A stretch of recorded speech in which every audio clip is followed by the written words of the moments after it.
بسم اللہ الرحمن الرحیم الحمد للہ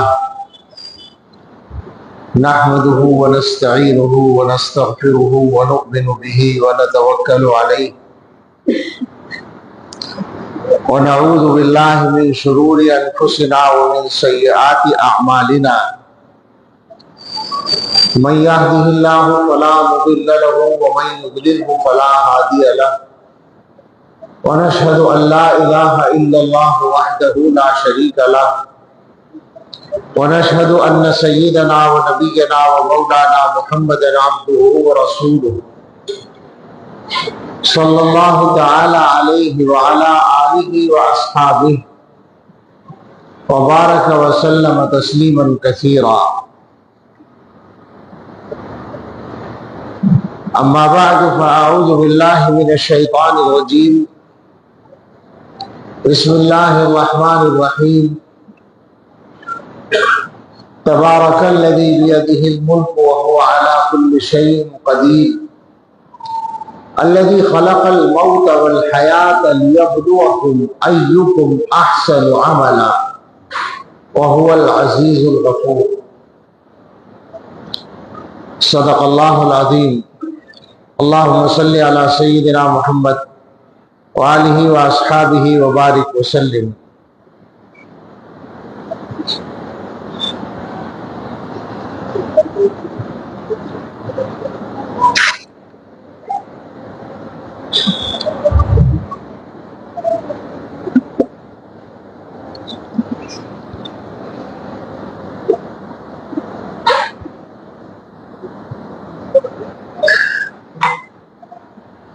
اللہ تعالیٰ کا شکر ادا کرتے ہیں کہ ایک بار پھر ہم اپنے لیے اور اپنے دوستوں کے لیے فکر کے ساتھ جمع ہیں. دعا کریں کہ اللہ تعالیٰ اس مجلس کو ہم سب کے لیے نافع بنائے.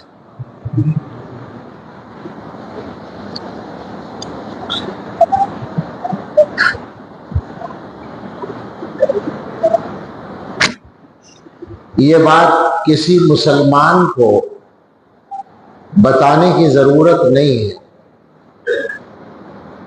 کہ اللہ تعالی ہم سب کے خالق و مالک ہیں اور ہم سب اللہ کے بندے بھی ہیں، اللہ کے مخلوق اور اللہ کی ملکیت بھی ہے.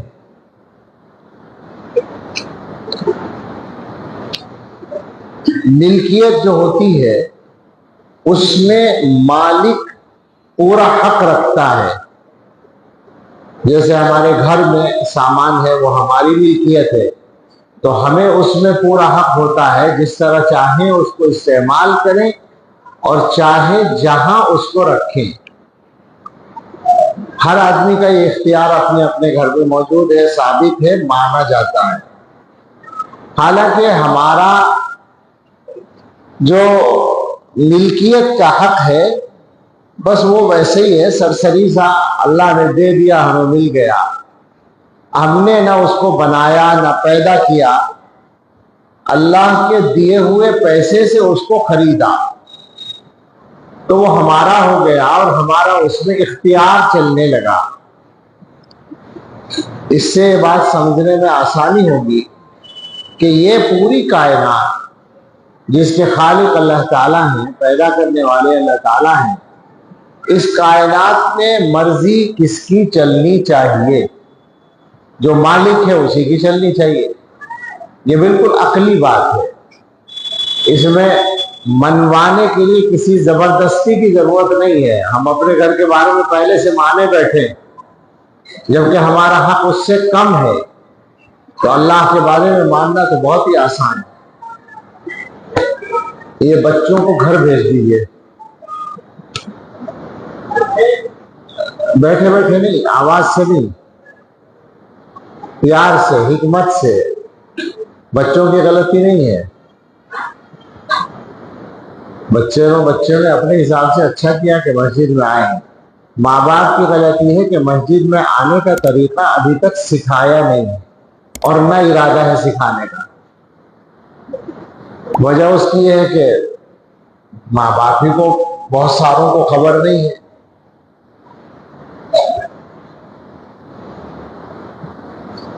ابھی مسجد میں آواز ہو رہی تھی نا، میں نے ٹوکا تھا، وہ کون کر رہا تھا آواز؟ وہ باپ کر رہے تھے، بچے نہیں کر رہے تھے، وہ بڑے لوگ کر رہے تھے۔ بہت چیزیں ایسی ہیں جن پر ہماری توجہ نہیں ہے، بہت زیادہ فکر کرنے کی ضرورت ہے۔ یہ سمجھ کے مت بیٹھیے کہ ہم صحیح ہیں، بڑی خطرناک بات ہے۔ بدلنے کا ارادہ رکھیے۔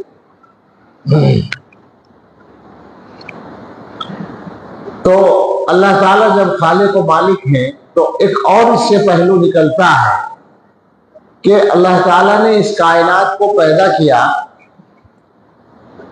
اور اس میں ہمیں بھیجا، اس والے حصے میں جس کو ہم زمین کے نام سے جانتے ہیں۔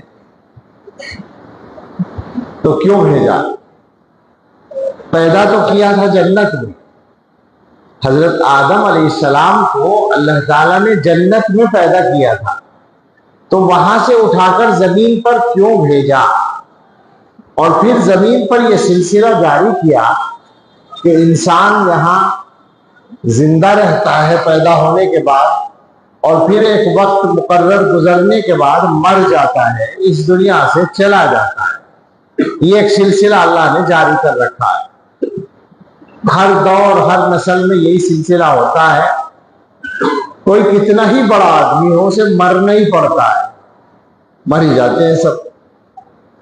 اور میں کبھی کبھی سوچتا ہوں تو مجھے دنیا کے بڑوں کے مرنے پر اتنی عبرت نہیں ہوتی جتنی دین کے بڑوں کے مرنے پر ہوتی ہے، کہ وہ تو اللہ کے مقرب بندے، وہ بھی مرتے ہیں۔ دنیا والوں کی تو اللہ کی کوئی حیثیت نہیں ہے، جن کی حیثیت ہے وہ بھی مرتے ہیں۔ تو یہ جو سارا قصہ ہے یہ کیا ہے اور کیوں ہے؟ بتائے گا کون؟ وہی بتائے گا جس نے بنایا، جس نے شروع کیا سلسلہ۔ قرآن کریم کی ایک آیت میں نے پڑھی ہے، بہت مشہور سورت ہے، تبارک الذی۔ اللہ تعالیٰ فرماتے ہیں کہ عظیم الشان ہے، عالی شان ہے وہ ذات جس کے ہاتھ میں ملک ہے، بادشاہت ہے، ملکیت ہے، ساری چیزیں ہیں، ساری کائنات ہے،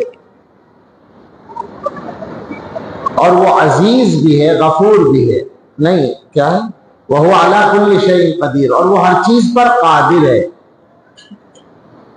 الَّذِي خَلَقَ الْمَوْتَ وَالْحَيَاةَ، وہ ہے جس نے موت اور حیات کو پیدا کیا، موت کو بھی اس نے پیدا کیا، حیات کو بھی پیدا کیا، لِيَبْلُوَكُمْ، تاکہ تمہیں آزمائے، اَيُّكُمْ أَحْسَنُ عَمَلًا، تم میں سے اچھا عمل کس کا ہے۔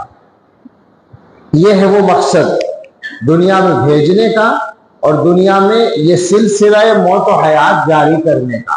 یہ واضح طور پر صاف لفظوں میں اللہ نے بتایا ہے کہ مقصد یہ تمہیں آزمانا ہے، کون اچھا عمل کرتا ہے۔ اس کے بعد اللہ تعالیٰ نے یہ نظام جاری کیا کہ آزمانے کے الگ الگ انداز رکھے ہیں۔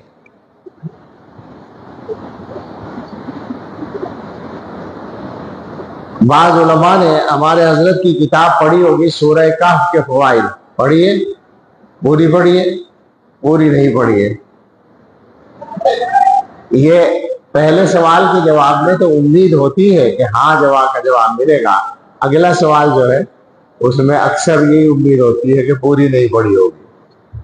حضرت نے وہ کتاب جو ہے وہ بیانات ہیں اعتکاف کے، اس کے لیے اتنی محنت کی، اپنی عادت کے مطابق اتنا پڑھا کہ پہلے دن یہ فرمایا تھا سورہ کہف، اعتکاف کے پہلے دن جب سورہ کہف کی تفسیر شروع کی تھی تو فرمایا تھا کہ سورہ کہف کو سمجھنے کے لیے ہم نے 120 تفاسیر کا مطالعہ کیا۔ مدرسوں کے علماء سر پیٹیں، اس پر رشک کریں کہ ایک آدمی اصلاحی بیان کے لیے، ایک آدمی گویا کہ لوگوں تک پیغام پہنچانے کے لیے اللہ کا ایک مقرب بندہ اتنی محنت کرتا ہے۔ اتنی محنت کے بعد انہوں نے سورہ کہف کو پھر جس طرح اس کے مضامین کو مرتب کیا ہے 2 جلدوں میں موجود ہے۔ یہ بات تو علماء بھی جانتے ہیں، سبھی جانتے ہیں کہ سورہ، یعنی جو قرآن کو سمجھنے والے لوگ ہیں، کہ سورہ کہف میں کچھ واقعات بیان ہوئے ہیں۔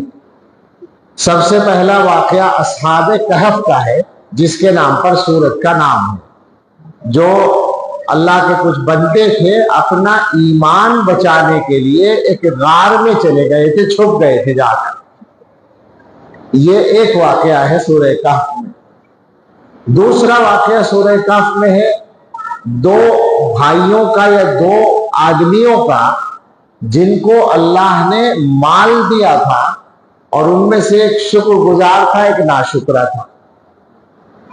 تیسرا واقعہ بیچ میں چھوٹا سا، تھوڑا سا حضرت آدم علیہ السلام کا ہے۔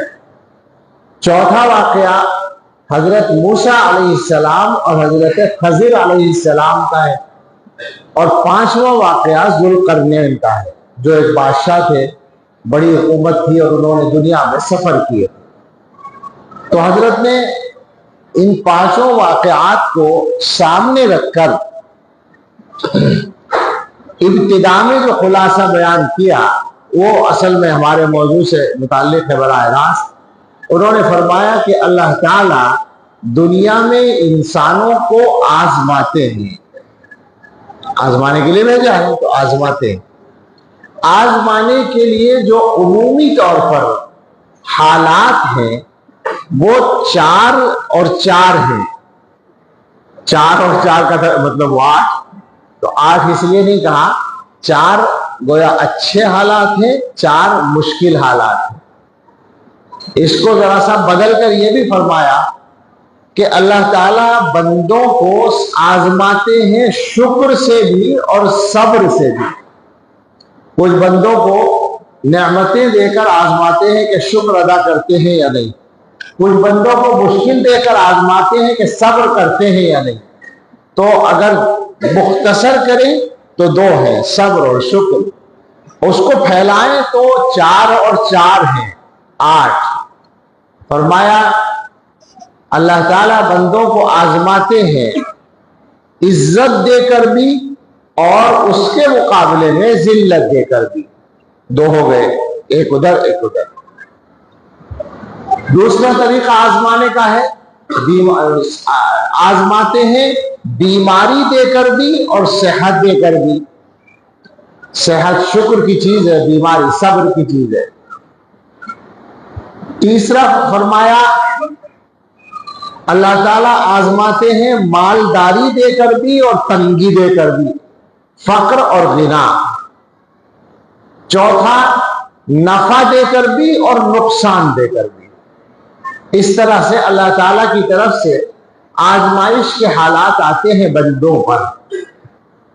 یہ آزمائش ہوتی ہے، یعنی امتحان ہوتا ہے۔ بندوں کو یہ امتحان پاس کر کے جنت میں پہنچنا ہے، اس کا پیپر یہ ہے۔ موٹے طور پر 2 ہیں، صبر اور شکر، اور تفصیل میں جو سوالات ہیں وہ یہ ہے۔ اب آپ غور کریں کہ ہمارا اس معاملے میں کیا رویہ ہے۔ اگر مجملاً اکٹھے سارے مسئلے کو سمجھیں ہم، تو ہمارا جو عام معاملہ ہے انسانوں کا، اور عام انسانوں کا نہیں، ان انسانوں کا جو کلمہ پڑھنے والے ہیں، جو ایمان والے ہیں، جو مسلمان ہیں۔ ہم تو اپنے ماحول میں یہی، ہم آپس میں ایک دوسرے کو دیکھ رہے ہیں، تو اندازہ کریں کہ ہم کیا واقعتاً ان دونوں پرچوں میں کامیاب نظر آتے ہیں۔ ان دونوں امتحانوں میں ہمارے نمبر کچھ بن سکتے ہیں۔ اللہ تعالیٰ کی طرف سے کوئی آزمائش آتی ہے تو ہم میں کتنے لوگ ہیں جو صبر کریں؟ اللہ تعالیٰ کی طرف سے کوئی نعمت آتی ہے تو ہم میں کتنے لوگ ہیں جو شکر کریں؟ یہ سوچنے کا مقام ہے، اور یہ کوئی سرسری بات نہیں ہے، کوئی چلتی پھرتی بات نہیں ہے، یہ جنت میں جانے کا مسئلہ ہے۔ میں آج کل یہ بات، کوئی بھی بات اسی طرح کہنے کی کوشش کرتا ہوں تاکہ دلوں میں اترے اور ذہنوں تک پہنچے کہ بھائی یہ کوئی دنیا کے کاروبار کا مسئلہ نہیں ہے، ہمیشہ ہمیشہ کے لیے جنت میں جانے یا جنت سے محروم ہونے کا مسئلہ ہے۔ اور جنت سے محروم ہونا اگر ہمیشہ کے لیے بھی نہ ہو، وقتی طور پر ہو، ارے بھائی بچوں کو کیوں لاتے ہیں؟ یہ بچے آ کر خاموش بیٹھیں گے کیا؟ پتہ نہیں نیکی سمجھتے ہیں اس بات کو کہ بچوں کو لے آئیں۔ باہر کا دروازہ تھوڑا وہ کر دیں، باہر آنے جانے والوں کے اس سے بھی انتشار ہوتا ہے، آدھا بند کر دیں، آدھے سے زیادہ۔ باہر جو لوگ ہیں ان سے کہہ رہا ہوں، یہ نہیں، یہ تو باہر کے لوگ، مین گیٹ کی بات کر رہا ہوں، اس کو آدھا بند کر دیں، بس اتنا رہے کہ کوئی آنا چاہے تو آ جائے، یہ نہ محسوس ہو کہ پابندی ہے آنے پر۔ اچھا یہ ٹھیک ہے، چھوٹا دروازہ کھول دیا۔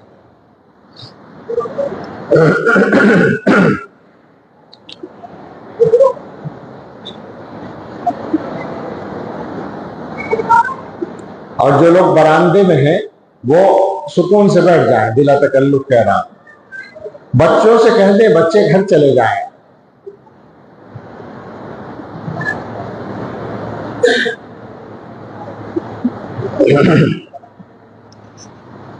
اے بچے جاؤ گھر جاؤ۔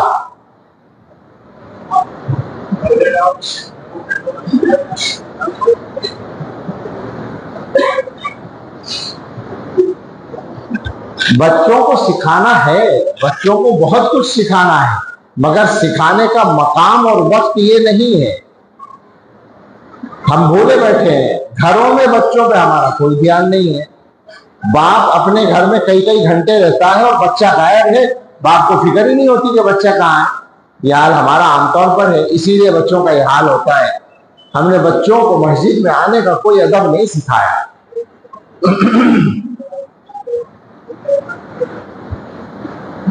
تو اب اپنے حالات پر ہم غور کریں کہ کیا واقعتاً ہم اپنے اس امتحان میں کوئی نمبر حاصل کرنے کی پوزیشن میں ہیں جو جنت میں جانے کا مسئلہ۔ میں یہ کہہ رہا تھا، خدا نہ خواستہ کوئی آدمی اگر تھوڑے سے وقت کے لیے بھی جنت میں جانے سے محروم کر دیا جائے تو کیا ہوگا؟ جہنم ہوگا نا، جہنم میں جانا ہوگا۔ تو کس کی ہمت ہے تھوڑی دیر کے لیے بھی جہنم میں جانے کی؟ اللہ کی پناہ، اللہ ہم سب کی اور ساری امت کی حفاظت فرمائے۔ اس لیے ہمیں بہت زیادہ غور و فکر کے ساتھ معاملے کو سمجھنے کی ضرورت ہے، ذہنوں کو ٹھیک کرنے کی ضرورت ہے۔ عام طور پر جو غلطی ہو رہی ہے اس کو سمجھیں، عام طور پر جو ہم سے غلطی ہوتی ہے اس کو آپ سمجھیں۔ دو پہلو ہیں، ایک تو یہ کہ ہم اللہ تعالی کی طرف سے پیش آنے والے حالات، وہ چاہے اچھے حالات ہوں یا برے، دونوں کی بات میں کر رہا ہوں، ان حالات کی حکمت پر نظر نہیں رکھتے، بلکہ ان کو عام طور سے اپنے معاملات کے تابع سمجھتے ہیں۔ یہ بات ذرا واضح نہیں ہوئی، میں اس کو کھولتا۔ بعض لوگ ہم سے آ کر کہتے ہیں کہ جی حالات ٹھیک نہیں ہو رہے، روزگار کا مسئلہ حل نہیں ہو رہا، حالانکہ ہم تو نماز بھی پابندی سے پڑھتے ہیں۔ یہ ایک مثال ہے۔ تو اس میں ایک پہلو صحیح ہے اور ایک غلط ہے۔ ہمارا یہ سمجھنا کہ اگر ہم نماز پابندی سے پڑھتے ہیں تو ہماری دنیا کے سارے کام ٹھیک ہو جانے چاہیے اللہ کی طرف سے، یہ صحیح نہیں۔ اگرچہ یہ پہلو بھی ہے کہ اچھے اعمال کا ہماری زندگی پر اثر ہوتا ہے، اللہ تعالیٰ نے اچھے اعمال کو اچھے حالات کا سبب بنایا ہے اور برے اعمال کو برے حالات کا سبب بنایا ہے، لیکن کس سبب سے کیا نتیجہ نکلے گا، کس سبب سے کیا چیز وجود میں آئے گی، یہ متعین ہم نہیں کر سکتے. ہم نے یہ سمجھ لیا کہ فلاں کام ہماری مرضی کے مطابق ہونا چاہیے اس لیے کہ ہم نماز پڑھتے ہیں. یہ سوچنے کا انداز غلط ہے.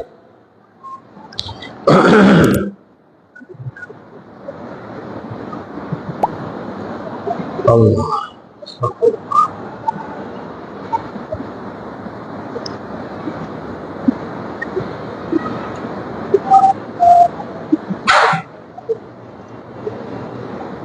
پتہ نہیں کیا کمزوری آ گئی ہے، ابھی ذہن منتشر ہو جاتا ہے.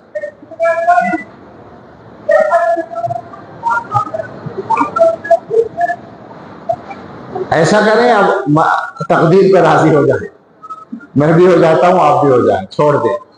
آپ لوگ بیٹھ جائیں بس توجہ سے، انہیں چھوڑ دیں، بس ان کے حال پر چھوڑ دیں، ہو جائے گا مسئلہ یہ بھی حل انشاءاللہ.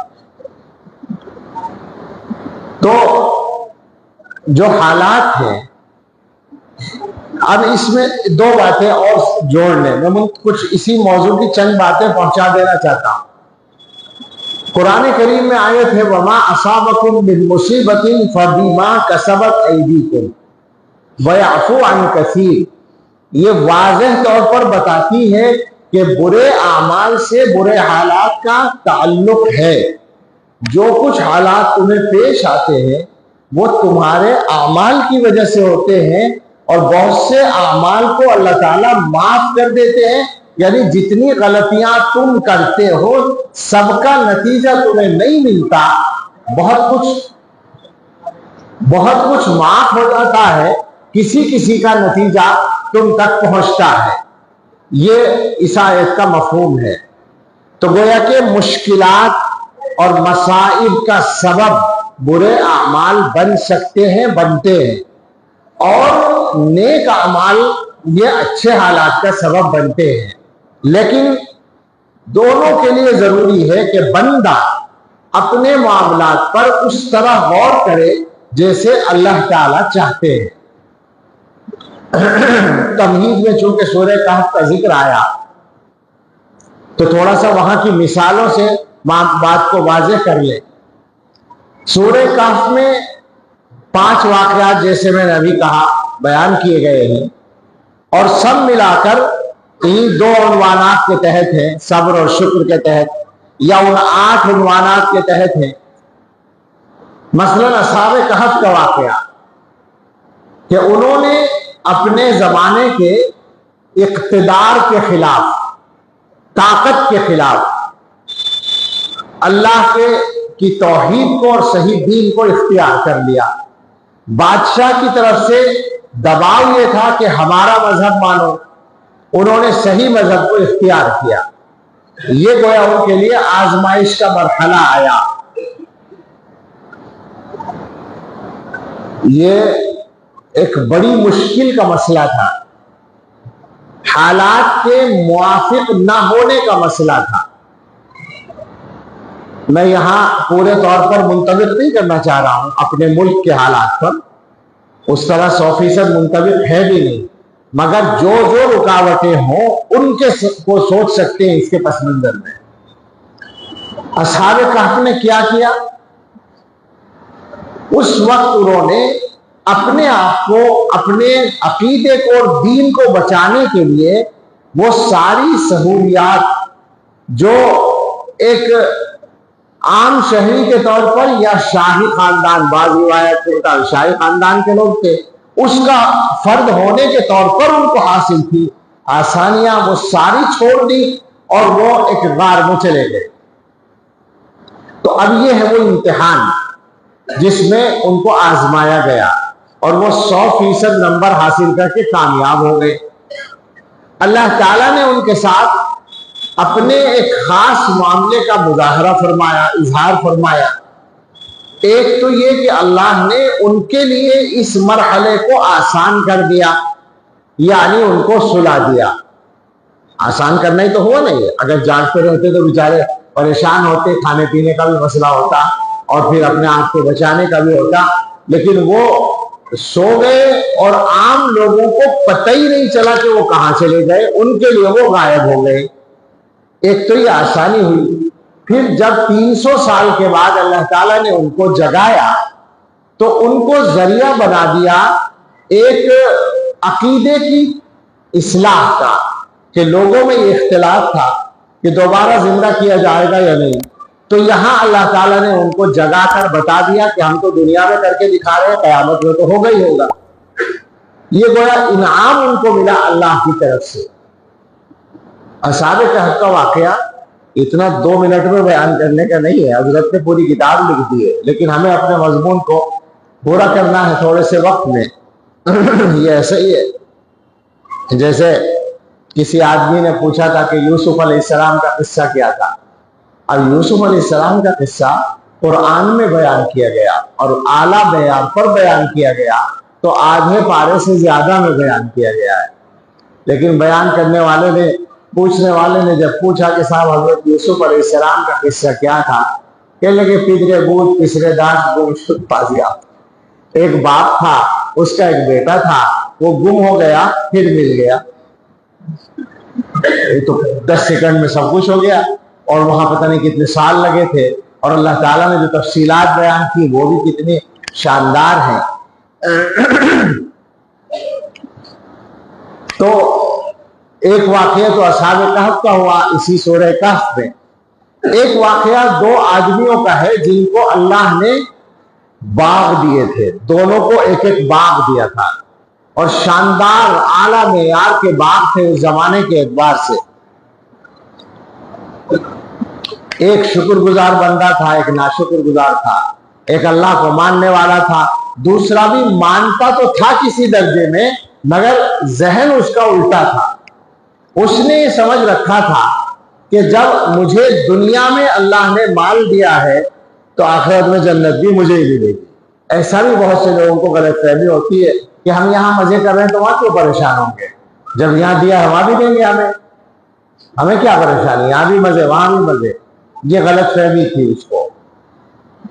ایک تو ہوتا ہے اللہ تعالیٰ کے ساتھ حسن ظن. یہ سمجھ لیں ذرا، اس پر حضرت نے بہت تفصیلی کلام کیا اس کتاب میں اس کو اشارہ کر رہا ہوں کہ اللہ تعالیٰ کے بارے میں حسن ظن رکھنا یا اچھی امید رکھنا، یہ وہ کہلائے گا کہ جب آدمی اپنے کرنے کا کام صحیح کرے اور پھر اللہ سے امید رکھے کہ اللہ تعالیٰ میرا کام بنا دیں گے.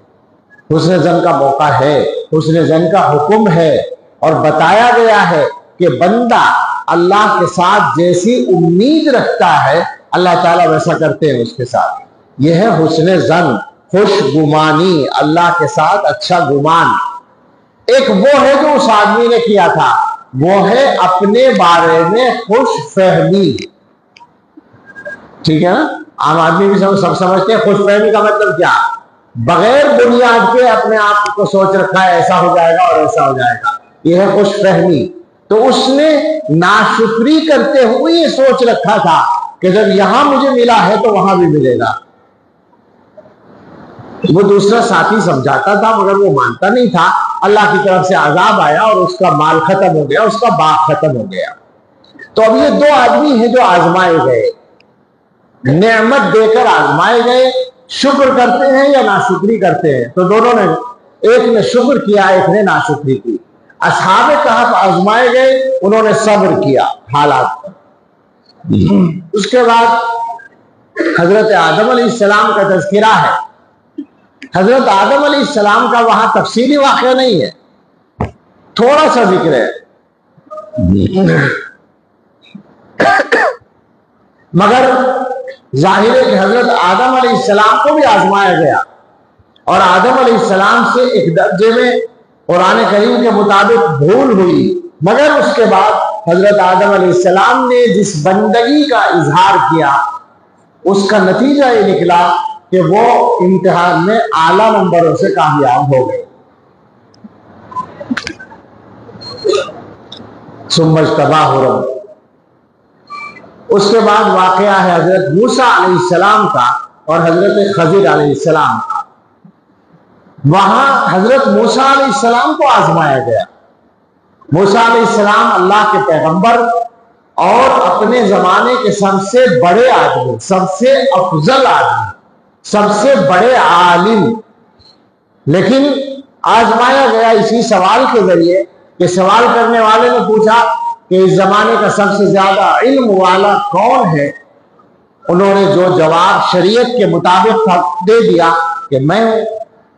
تو یہاں آزمایا گیا کہ بے شک شریعت کے علم کے اعتبار سے آپ ہی سب سے آگے ہیں، مگر آپ کے مقام کا تقاضا یہ تھا کہ آپ یہ جواب اس طرح نہ دیتے، لہذا اب ہم آپ کو آزمائیں گے۔ اور آزمانے کا طریقہ کیا ہوا کہ ایک ایسے آدمی کے پاس آپ کو بھیجا جائے گا جس کو ہم نے کچھ الگ قسم کا علم دے رکھا ہے، اس کے ساتھ رہ کر آپ کو یہ سیکھنا ہوگا۔ اور گویا کہ آپ سمجھ لیں کہ کسی عالم کا اس سے بڑا کیا امتحان کہ اس کو کہا جائے کہ تجھے تجھ سے بڑے کے پاس بھیج رہے ہیں۔